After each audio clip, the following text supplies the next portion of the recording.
One of the ways my family saves money and also makes sure that we aren't wasting food is by participating in pantry challenges. This is when we would normally go to the grocery store, but instead we stretch it a few days, maybe 3, 4. I've done up to 10 days before without going to the grocery store. I use everything in my fridge, my freezer, my pantry. I get creative, and I can usually save $100, maybe even $200 by not shopping for those days and using things that I already have without wasting them. The time has come in the month for us to participate in one of these challenges. So for the next few days, we're gonna be eating off of what we have, and I'm gonna show you how we do it. All right, we're gonna start by going in the freezer, of course. Pull out some stuff for dinner this week. I definitely know I wanna use this chicken sausage. I'll do like a pasta bake with this one day. Try and make an effort to eat these this week. These are pretty good. I've had one of them. I liked it. I'll use that pork to do like a pork tenderloin,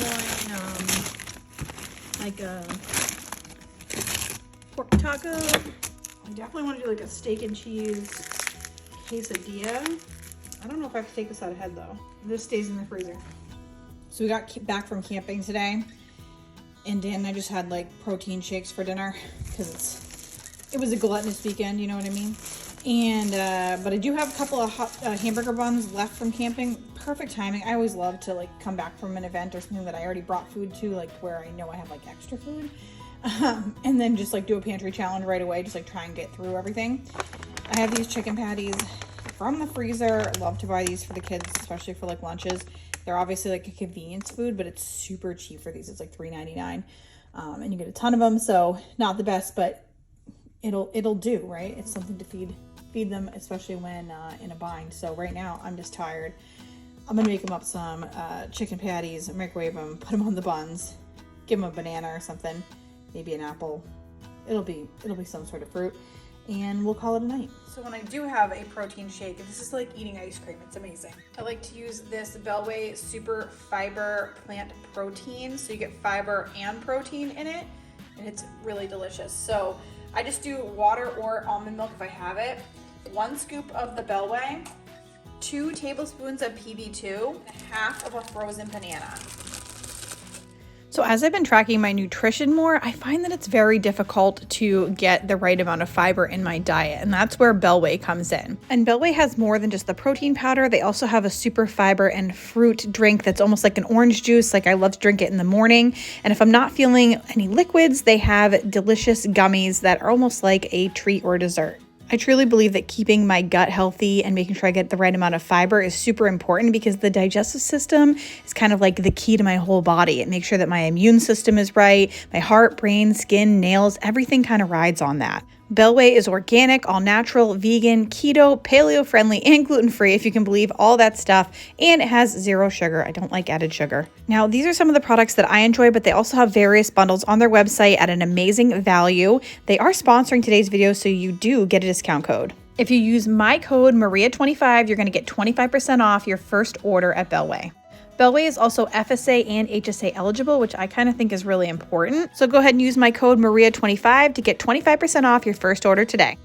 And then for breakfast, the next morning, we just had some McDonald's sausage burritos made at home. I utilized some of the pork sausage that I had in my freezer. And I'm not going to go through the whole recipe for this because I made it in my 8 fast food recipes video. So I will put that link down in the description box. And I also have the full recipe on my website. And then I ended up with a ton of extra eggs and sausage. And I actually want to save my tortillas. Instead of like making them, I could make them up and put them in the freezer. But I want to save the tortillas so that we can have quesadillas one night. So I'm just gonna actually put this in the fridge. It's gonna be a perfect little thing to heat up for breakfast, or even put like on a sandwich or something for the kids for the week. So today we're going to my mom's for a wine lunch, but now that it's getting nicer out, it's at the beach and my sister's visiting, so it's great, but I need to bring something.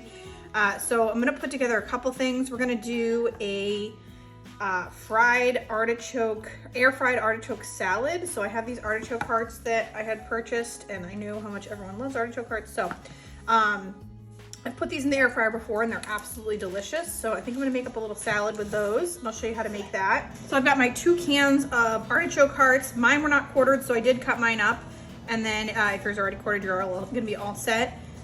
This is the strangest garlic powder because it's literally garlic powder, which is so odd, but we'll mix it up, it'll be fine. If you have fresh garlic, you can use that. We're gonna do a couple cracks of black pepper and about a tablespoon of olive oil. But I forgot, I'm out of olive oil, so we'll just use vegetable oil. Then you just want to air fry these at 400 degrees for 15 minutes, and you want to flip them halfway through. They should be crispy and brown when they come out. And then to make the dressing while that was cooking, I just minced up a shallot, apparently on a paper plate, just to keep things easy. Less dishes, I suppose. Then you also want the juice of a lemon, about a half a teaspoon of dried parsley, 1 tablespoon of Dijon mustard, and a 1/4 cup of sesame oil. I have this like bed of baby lettuces, and we're just gonna kind of put this in the bottom of this like circular casserole dish. If you have like a bowl that kind of like has sides that come up, that would be really pretty too. You can just put it in a regular bowl, that's fine as well, but I like to put mine when I'm serving for a crowd into something where it kind of like sits more like a platter. And then I have some celery, but I'm actually gonna mix that in. Actually, I'll just put it down. So we're gonna put some celery down. If you have like some white beans, you can use those. I don't have any, so I'm not putting it in. Shaved Brussels sprouts is also really delicious in this, but I don't have any of those, so we're just doing the celery. Just gonna add a little salt to this. It needs it. So because I am taking this over to my mom's house, I'm just packaging everything up. These just came out, and this actually has a little bit of airflow to it, so I threw my air fried artichokes in here for them to cool off because I don't want them to wilt the salad. I've got my dressing in this, which is nice because the shallots are gonna kind of marinate in here and give it some extra flavor. Just gonna put that next to that. Also, I can just toss this when I get there, which is really nice. And then because I didn't put parm in this, I'll let my sister get a serving because she doesn't eat cheese. And then I happen to have these 2 little packs. You'll notice a few things this week that are from a meal kit. I love meal kits, and I found that they're very valuable in the right situation. They can save you money, they can save you time. Always a huge proponent of them. However, I did receive one, and like my timing was off, and like something came up, and so we didn't end up eating like all the things at the exact time. I still, as much as like that you know, you pay for the extra help and stuff, I didn't want to waste the food, right? I froze a few of the meats, and that's what we're gonna eat this week. And then I also have these Parmesan packets, which I will sprinkle over after she gets a portion. So now we're gonna make a quick and easy no-bake key lime pie, and we're seriously just stealing the instructions from the back of a package of sweetened condensed milk. I always keep one of these in my pantry at all times. You can make up a graham cracker crust with graham crackers you have left over from s'mores, if you have any, or you can buy one. I happen to have one from another thing I was gonna make a while ago. It's been sitting in my cabinet begging me to make something out of it. So I'm like, what are we gonna do with graham cracker crust, cheap condensed milk, and then I have some leftover heavy whipping cream. The original recipe on here says a non-dairy whip topping, so you can use like a Cool Whip or something. I don't have any Cool Whip. Cool Whip's super inexpensive though. So, I mean, you can get a graham cracker crust at the Dollar Tree. You can get one of these cans hopefully for under $1. You can get Cool Whip at Dollar Tree, again, right around $1, $1.25 at Dollar Tree. And then you can get some lime juice. So fresh limes are really relatively inexpensive, and that's really all you need here. So we're gonna mix everything together and get started. So I need about half a cup of lime juice. And if you don't have one of these lime squeezers, it's a lifesaver. You get so much more juice out of the lemon and lime. Super easy. I do have one in my Amazon store that's always linked down below. Should have done this before I squeezed the lime, but we also need about a teaspoon of lime zest. It's just easier to do when the lime isn't squeezed. I made a key lime pie once, and I swear it called for like a half a cup of lime zest, and I just followed the recipe blindly, and it was awful. You really don't want that much lime zest. I've always been weary since then. I'm like, is this a reasonable amount? So you just want to mix in your sweetened condensed milk with your lime juice and the lime zest. And then at this point you can kind of fold in the whipped topping, or you can make your whipped cream. So I'm just gonna make whipped cream, and then I'm gonna fold that in. So you want about 2 tablespoons of confectioner's sugar, about 1/4 to half a teaspoon of vanilla, and then a cup or so of heavy whipping cream. This is just like what I have left in here, so this is what we're gonna use. And you can use like your whisk beater on your mixer, or I personally just love using this like hand attachment whisk thing. I feel like it just makes amazing whipped cream. It's just so fast, so that's what I'm gonna do today. Perfect to me, even though I got a little cream on me. So I don't know what I was thinking. You can actually pour the key lime mixture right into the pie crust, let it set in the refrigerator for 3 hours, and then pour your whipped cream or whipped topping over the top. For some reason, I just wasn't thinking about that, and I mixed it all together. I must have done something else in the past where I did that. This still tastes amazing, and it's gonna set just fine. It's just gonna be a little different than their traditional key lime pie. So you can make it however you want. The ingredients are the same, and you're just gonna get a little bit of a different texture. The boys are just having some of the sausage eggs from yesterday, a little bit of strawberry, and some apples that Tommy already got his hands on. And that music is just from my Nintendo Switch. And shocker, I'll spare you the details. I do have the recipe down in the description box, but I'm having a cottage cheese roll for breakfast. Okay, it's Tuesday. It's Taco Tuesday, as been requested by Julian. So we're gonna do some tacos. I took out some beef from the freezer. Now this is another one that I just shared in summer in the crock pot, so I'll make sure to link that video below and the recipes on my website. This is super easy to do as a pantry meal because if you have any beef stew or like stew beef or even like a chuck roast in your freezer, you can just take that out. It's a lot of spices, just a can of diced green chilies and salsa, and you let that cook all day with some chicken broth and beef broth, whatever you have. You're gonna be good to go. It makes an amazing meat you can put in bowls, or in our case, we had tacos. So the boys just had some SpaghettiOs for lunch, and Benny's still got his PJs on. He just woke up from his nap. It's just an at-home day for us and getting some stuff done. And he's having a piece of homemade sourdough with butter. I also had a couple slices of homemade sourdough with butter, and that's kind of all I've had so far just because I just wasn't that hungry, and it's delicious. This is actually from last week, but sourdough lasts a really long time because of the fermentation process. He's got some leftover bar. This stuff is the way for breakfast, and I'll probably get him some more grapes when he's ready. Right, Benny? Right, Benny? Yeah. Day 3 pantry challenge. Benny's having some grapes and some leftover blueberry banana muffins from camping. Tommy and Julian are having more of the sausage egg mixture. They love it. This is some leftover banana bread from camping and some grapes. So for dinner tonight, we're gonna have $1 million spaghetti. I can't remember if I've made this on here before, but it is so delicious. I've also made this with just ground beef before, and that's fine too, or you can do half and half. To go along with this, you just wanna cook up a package of spaghetti to al dente. I'm gonna cook this with about an onion. I only have like half, but that'll do. You also wanna add in about 2 cloves of minced, or I just grated in some garlic. Then you wanna add in 24 ounces of tomato sauce. Then just make sure that that is well mixed and set it aside. You can turn the heat off on the oven.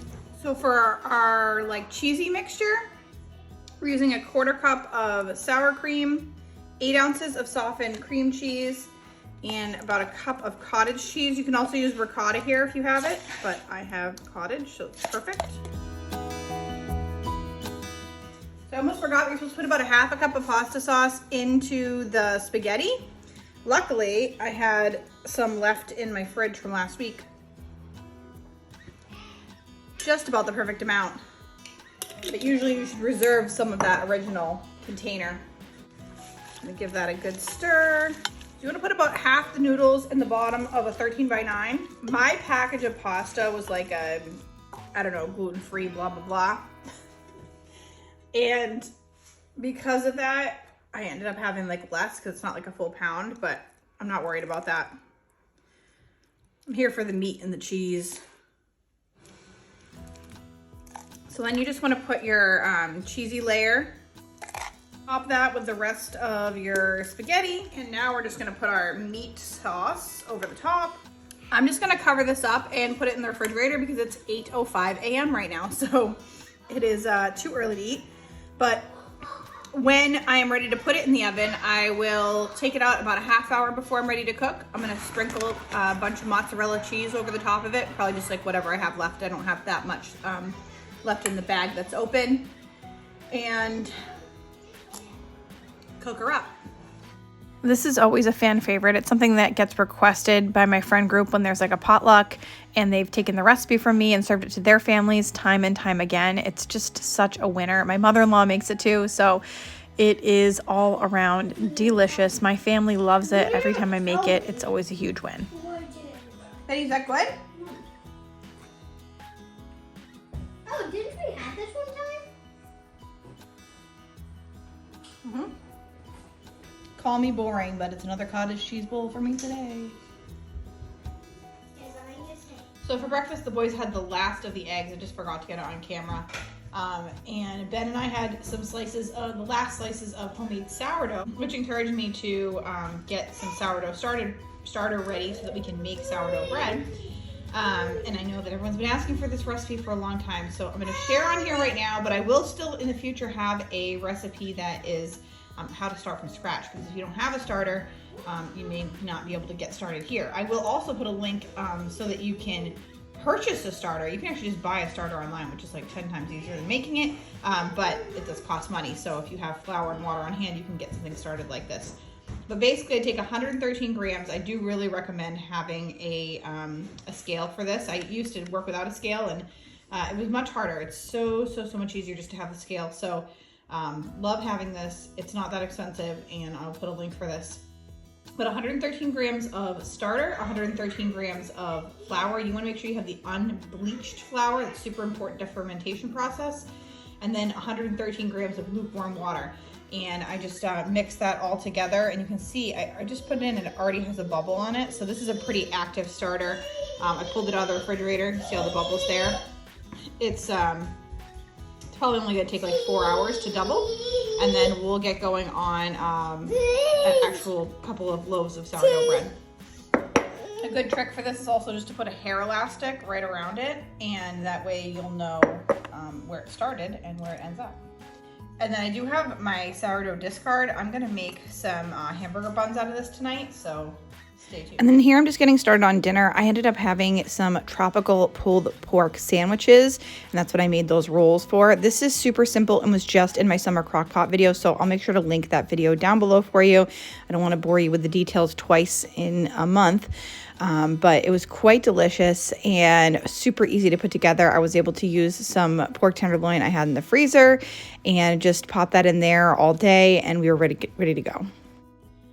So we're heading to the park today for lunch, and I just put together these lunches for the kids.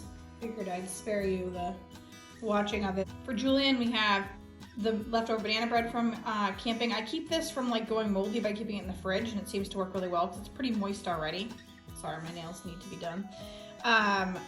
The rest of the grapes, all the things I put in the grape bag, the leftover grapes are done. Cucumber, I still have a couple cucumbers, which is great. These last a while. This is ranch dressing in here, and then this was, so because I used the last of the sourdough bread this morning, this was like some Walmart bread that was in there. It's kind of rough. It's a little hard. Hopefully they don't mind it. It was in the fridge. With peanut butter, and then I just cut it into pretty shapes so that they eat it. I was gonna throw the bread away anyway, so I mean, it's fine. I just wanted to make it seem more appealing. We'll have more sourdough tomorrow though, so thank goodness for that. Cheese stick this is Benny's, so Benny's gonna have some sandwich, cheese stick, grapes, cottage cheese, and some of the leftover muffins. Tommy does not like peanut butter, so I did have one package of pepperoni, and I was kind of saving it for pizza tomorrow, but that's okay. I just used some of it for this. I want to offer it to everybody. Cheese stick, we're running low on cheese sticks now. The last of the grapes, ranch dressing, cucumber, and then I had those packages of beets in my fridge, like the Love beets, and they last a while, and I tend to buy them, but then sometimes I have to admit, like, I don't always partake as soon as I should. So sliced up one of those with a cucumber. I had some cashews in the snack drawer from forever ago, so put those in there, a cheese stick, and I didn't want to slice up an apple because I thought it would go brown, so I was going to keep that. And we might get ice cream after, so like I don't want to go too heavy on my meal. We're going to talk a little bit about these lunch boxes. I bought these, I think, last summer, so this is a year old. They're still in perfect condition as far as I'm concerned, like usability. And the thing about them is my kids like love different, characters at different times. You can actually, buy these vinyl stickers on Amazon or wherever, and then just put them on the thing. They've stayed on for this entire year, and they actually haven't wanted to change them yet, which I'm surprised by. But I figured these are going to be an investment, basically, to use these same lunch boxes for years and years to come. And then when we are done with them, when we're done with like the characters and we want to change to something else, or maybe they just want to be plain, you can actually just peel the stickers right off, and it's not a problem. But they wash, the vinyl stickers just wash right on them. So to me, it's kind of like a way to get away with something that is like a long-term investment, so I don't have to buy new lunch boxes all the time. They don't smell. A lot of the problems with some of the other lunch boxes, like when I put stuff right into the soft lunch box, so like banana or something would get into it and then it would just get stinky, and it didn't matter how many times I washed it in the wash machine, it wasn't better. I still give them the like the soft one because it keeps it cold, but I actually just sneak this right inside of there, and it also keeps it so that the sandwich doesn't get smushed. So I'll link these for you. I really think that they're worth it. These are a little different. I have this one, I don't even remember when I bought this one, but it's for something else, and it also fits in a lunchbox, so that's nice.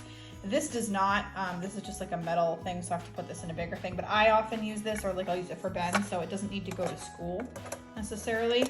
They don't sell this exact brand anymore. It's a little bit different, like Pottery Barn Kids from forever ago. I bought it at a thrift store, just because I liked that it was metal. So I'll try and find something similar, and then if you like the plastic ones, these are awesome too. And I don't even buy like the lunchbox that goes with it. I just slide this into like the soft lunchbox.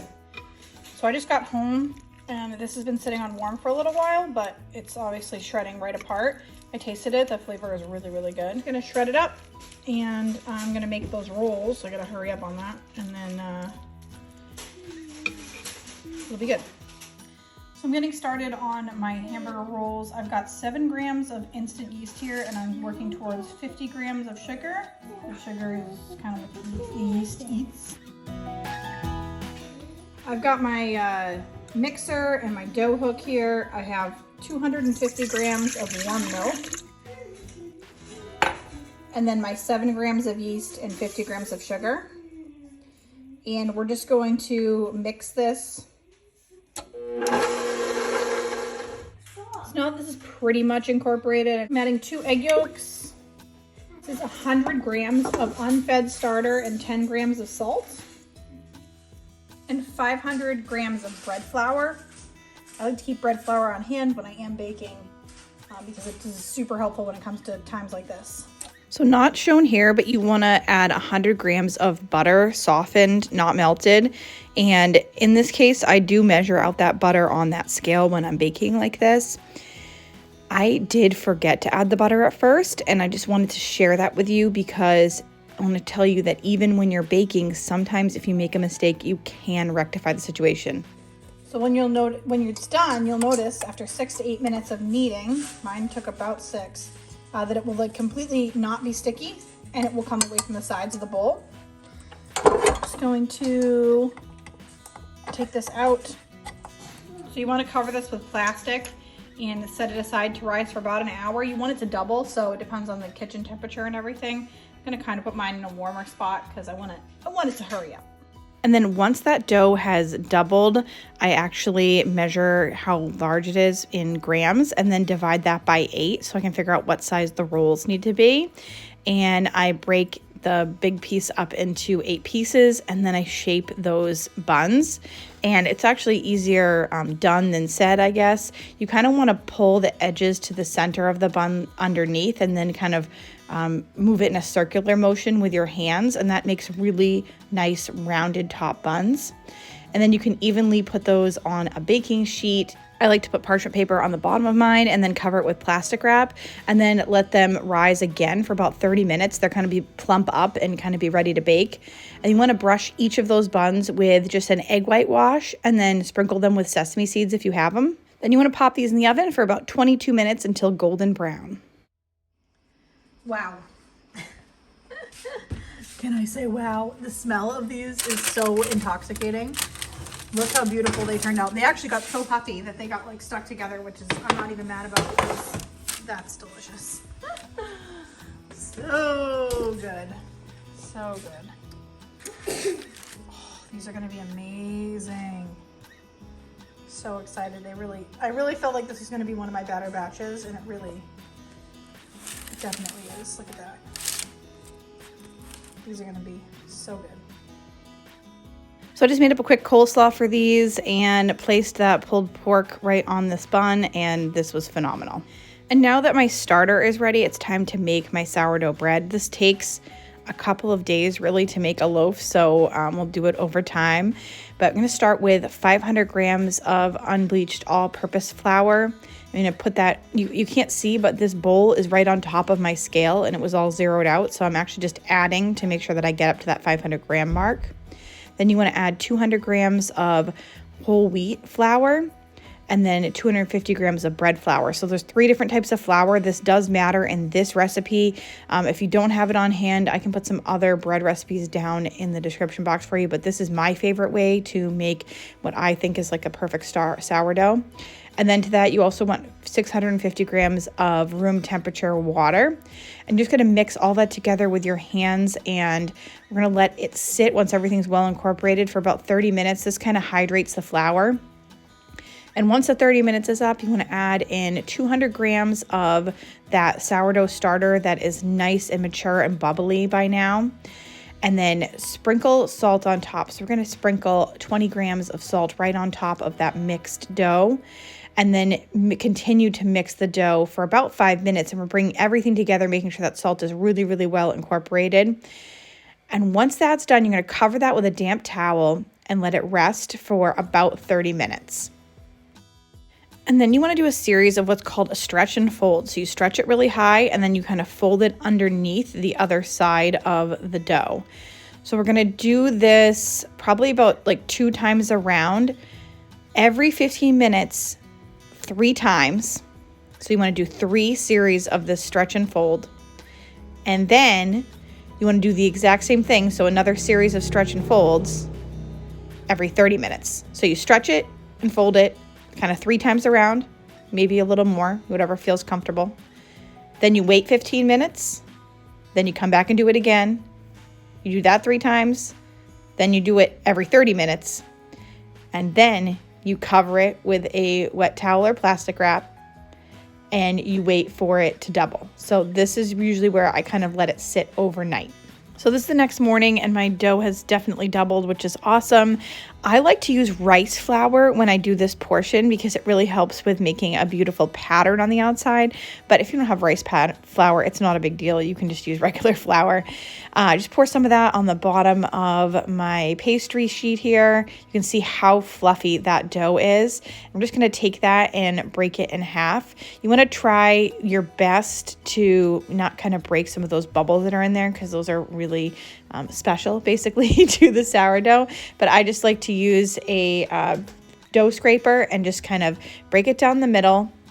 And then you just want to shape each piece into a ball. I kind of fold mine up into like onto the top of itself and then flip it over and spin the ball towards me. You want to set that out for 15 or 20 minutes and then you're going to kind of turn it over and shape it and transfer it to either a floured banneton. That's like what the special bowl is for this. I have one of those, but then I also will just use a regular bowl. So either will do. And then cover it with plastic wrap. And then I proof it in the refrigerator for 12 to 15 hours. So that's another long period of time where it's going to sit in the fridge and do like a slow proof, I think they call it. Okay, well, so when it is time to finally cook this, you want to preheat your oven to 500 and put a Dutch oven in the oven for 1 hour. And that's before you even put the dough in or anything. And maybe like 5 or 10 minutes before that hour is up, it's time to score your sourdough. So you do need to put some cuts or holes in it so that the steam can come out.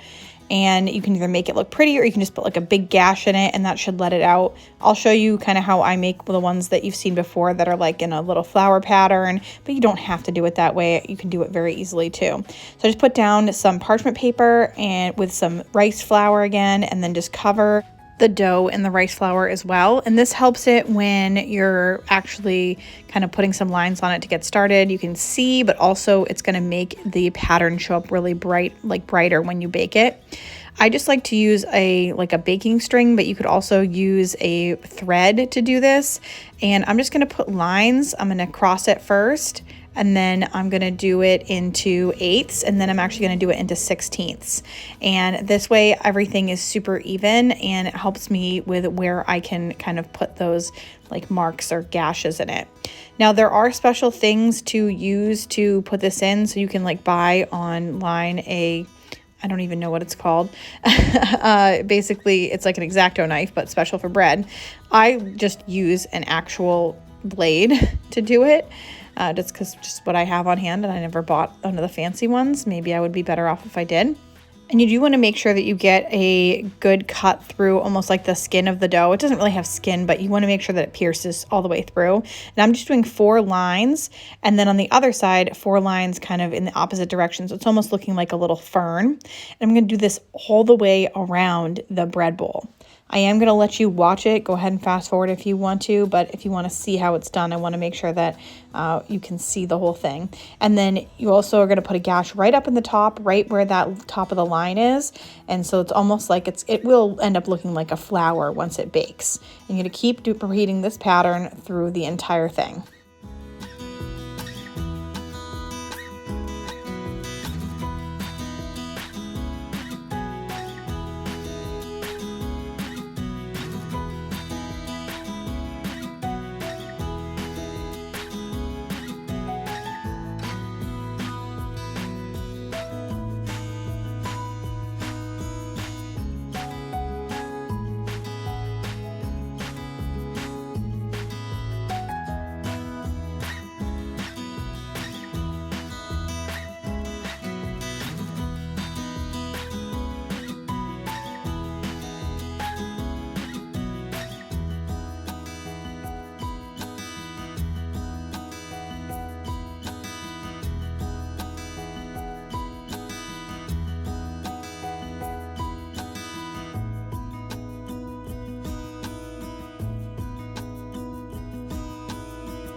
So now I'm just going to kind of cut around each of these designs and almost make it like a flower petal.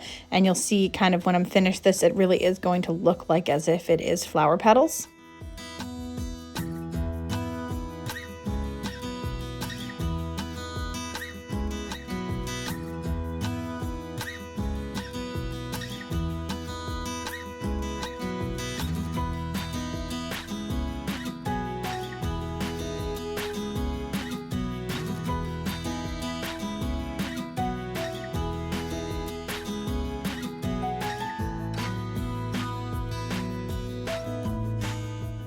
And then the last step is to cut kind of opposite dashes to what you did up top and do it at the where each of the petals meet, and then do it kind of downwards. So 3 of those on each one, go all the way around. And then we get to put this right into that really hot Dutch oven, and then you want to put the cover on it and bake for 20 minutes. Then we're going to take the lid off, turn the oven temperature down to 475 and bake for another 25 minutes. And at this point, you're gonna see a beautiful sourdough loaf. Mine did have a crack in it, which I guess is not ideal. It means that some of the steam didn't get to go out through the proper spaces, but hey, it's still beautiful. It's so crispy on the outside and so delicious on the inside. You wanna let this sit for at least 20 minutes before you cut it, because if you cut it too soon, it will be almost like gummy. And then I did just want to show you one more method for scoring your bread. That's the proper word, scoring it. you can just cut a deep gash down the side, and that's really all you need to do. I also did like a few of those like little fern lines on it to make it look like a little flower, but it's very simple. You definitely don't have to do that. One or two deep gashes will do the trick for you.